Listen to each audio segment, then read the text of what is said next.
PM Awas Yojana, Pradhan Mantri Awas Yojana, rural and urban. Beneficiaries total sanction number is 70,444. Completed 17,000 and rest are in the progress.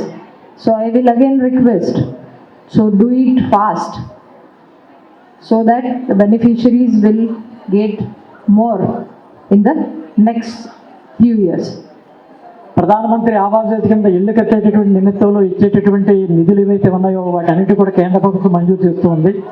అయితే ఇక్కడ ఉన్నటువంటి కొన్ని రకాలైన ఇబ్బందుల వల్ల అది కొంత ఆలస్యం అవుతుంది. కాబట్టి తొందరగా ఆ యొక్క నిధులు ఇచ్చినట్టయితే గృహ నిర్మాణం చేపట్టేటువంటి అవకాశం ఉంటుంది. కాబట్టి త్వరితగతిన ఈ హౌసింగ్ డిపార్ట్మెంట్కి సంబంధించిన అందరూ కూడా చేపట్టాలని జిల్లా కలెక్టర్ వారి ద్వారా కోరుతా ఉన్నాం.